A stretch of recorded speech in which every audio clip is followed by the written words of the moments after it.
Halo Sobat Vokasia, pada video kali ini saya ingin menunjukkan ke kalian bagaimana caranya kita bisa melindungi endpoint-endpoint blog post yang sudah ada dengan autentikasi JWT token agar endpoint-endpoint tersebut tuh tidak sembarang orang bisa akses ya. Jadi kalau misalnya kita kembali lagi ke diagram kita di sini, endpoint-endpoint yang ingin saya lindungi adalah endpoint create blog post, update blog post, dan delete blog post ya. Agar orang yang tidak terautentikasi ke dalam aplikasi kita tuh tidak dapat mengakses endpoint ini. Karena misal sekarang bayangkan apabila sembarang orang atau sembarang user dari aplikasi kita itu dapat seenak jidat menghapus data blog post yang ada ya. Nah pastinya itu kan akan sangat berbahaya. Misal ada orang lain yang sudah membuat blog post, lalu data postingan tersebut tuh sewaktu-waktu bisa dihapus oleh orang random atau orang lain selain pemilik dari postingan tersebut. Maka di samping itu, sembari kita melindungi endpoint-endpoint kita di sini, kita juga akan menerapkan agar endpoint update blog post dan delete blog post itu hanya bisa diakses atau digunakan oleh user atau klien yang memiliki postingan tersebut.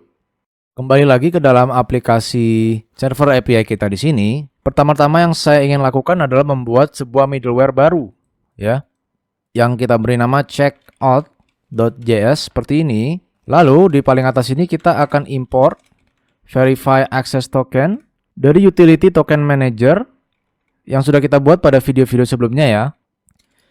Selanjutnya di sini saya hanya akan membuat satu fungsi saja.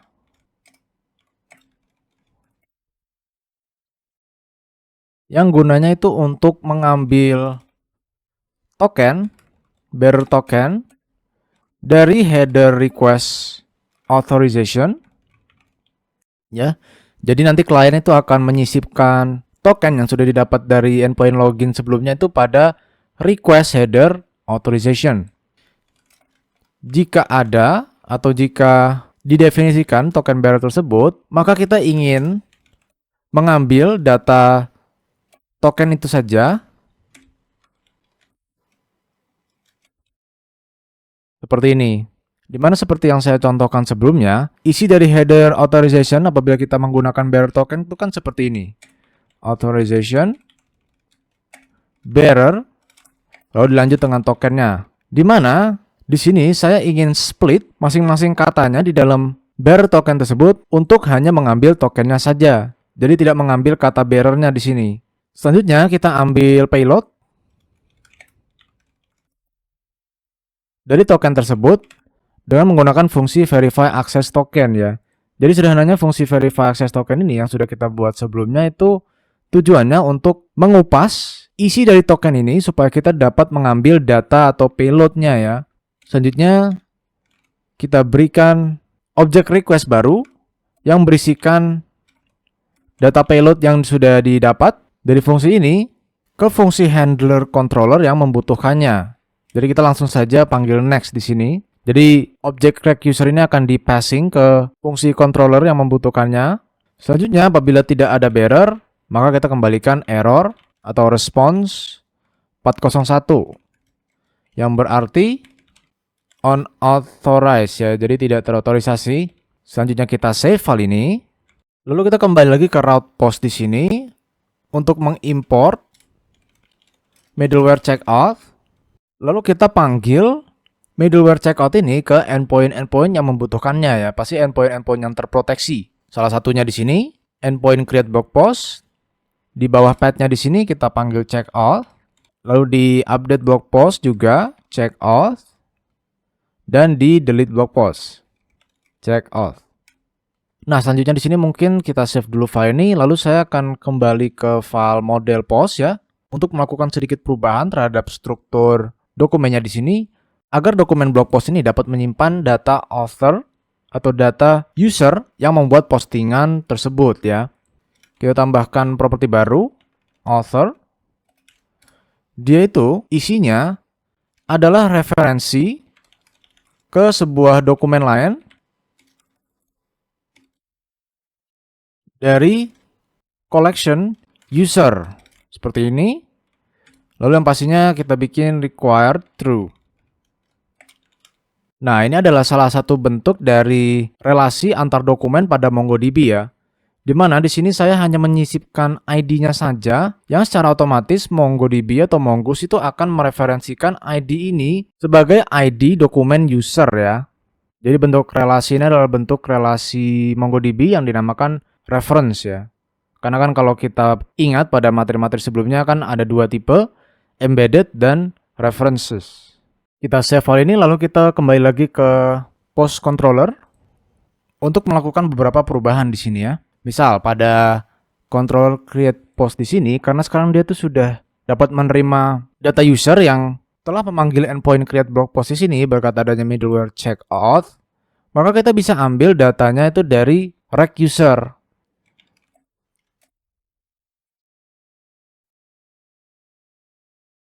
Jadi di sini saya hanya akan mengambil data ID dari usernya saja. Karena kalau kita perhatikan sebelumnya di out controller, kita tuh kan menyisipkan user ID dan username ke dalam JWT token tersebut ya. Nah, di sini saya hanya mengambil user ID. Selanjutnya di sini karena sekarang itu ada property author, kita sisipkan author, nilai author dengan user ID tersebut. Lalu selanjutnya di endpoint satu lagi di sini, karena sekarang dokumen post itu sudah meliputi data user atau data author dari postingan tersebut, maka pada fungsi find di sini saya ingin tambahkan populate. Jadi yang sederhananya saya lakukan di sini pada fungsi populate, itu ketimbang Mongoose itu mengembalikan data postnya itu, property authornya itu hanya berisikan ID dari user tersebut, kita ganti nilai ID tersebut dengan data user yang aslinya. Dimana dari data user itu saya hanya mengambil value name di sini ya. Jadi nama dari user tersebut yang jadi author dari postingan itu. Selanjutnya mungkin di get post by ID di sini juga kita tambahkan populate. Lalu di endpoint update post juga di sini saya tambahkan populate pada fungsi find by ID. Dimana selain itu mungkin saya ingin menambahkan pengkondisian baru. If post author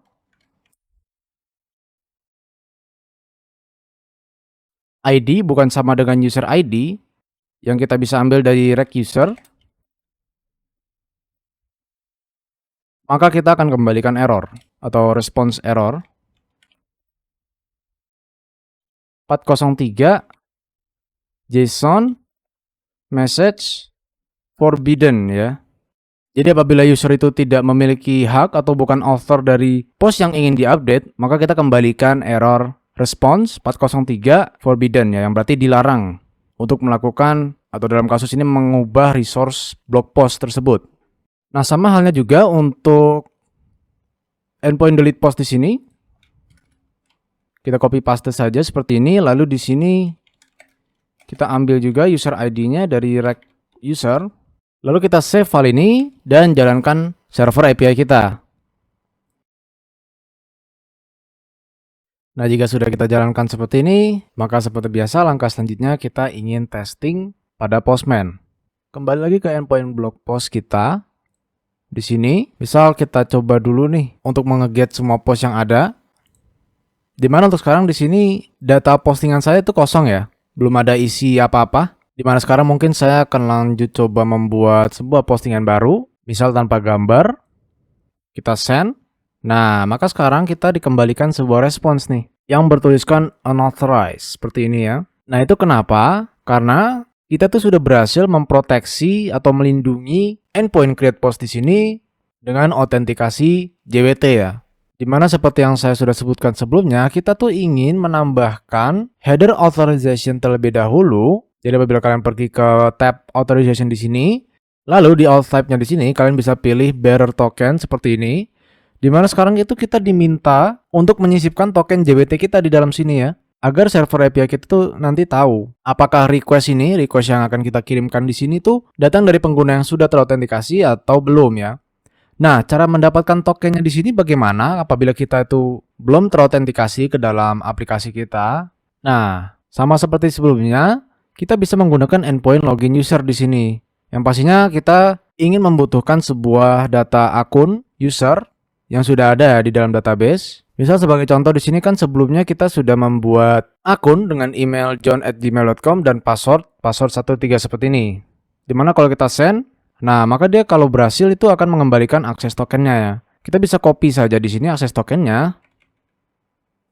Lalu kita paste ke dalam authorization header di sini. Selanjutnya kita hit send. Nah, maka sekarang kita dapat respons post created dengan data post yang baru saja dibuat.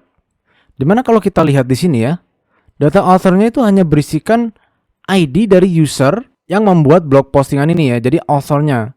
Dimana author-nya itu adalah John@gmail di sini ya sebelumnya ya, John Doe. Jadi sederhananya yang baru saja kita lakukan adalah membuat sebuah postingan baru menggunakan akun John Doe di sini.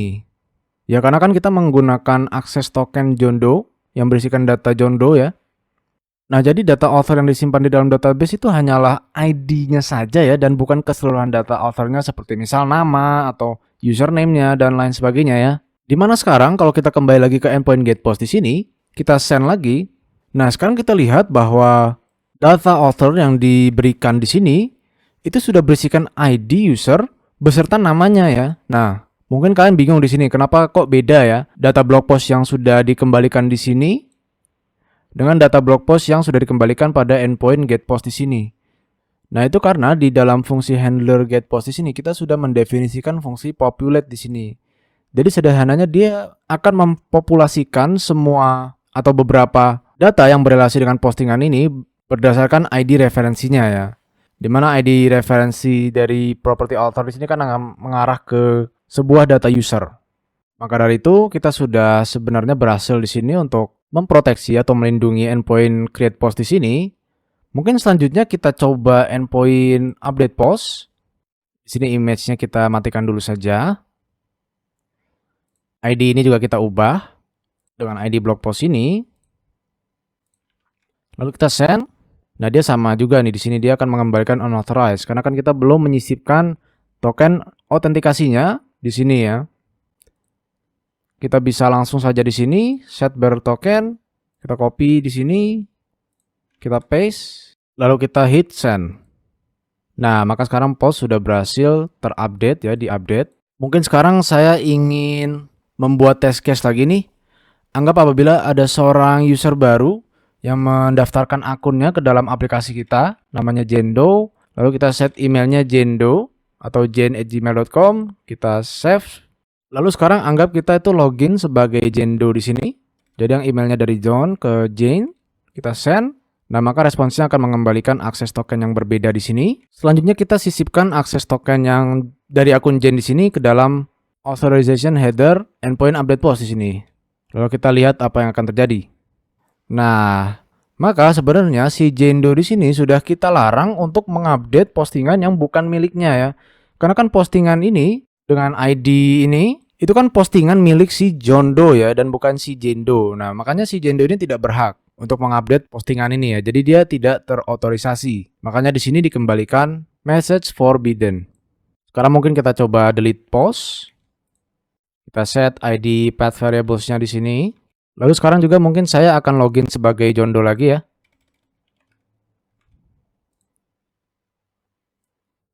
Lalu kita coba delete postingan ini sebagai si John Doe.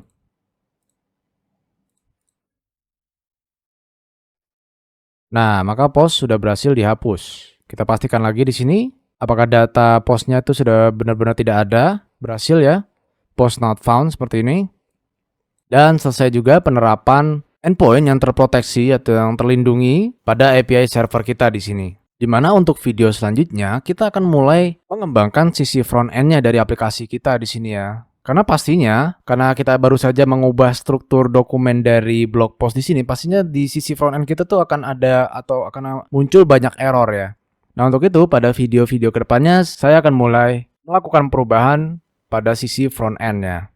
Dimana sebelum kita mulai nih mengubah sisi front end-nya, kita ingin melakukan mungkin commit terakhir pada aplikasi API server di sini. Git add dot git commit feed. Misal kita berikan pesannya post user relation and protected routes atau protected endpoint. Selanjutnya kita git push commit ini dan commit sebelumnya ya ke dalam remote repository kita. Dan selesai. Demikian, itulah tutorial sederhana bagaimana caranya kita bisa menerapkan endpoint yang terproteksi atau yang terlindungi oleh autentikasi token JWT pada API server kita.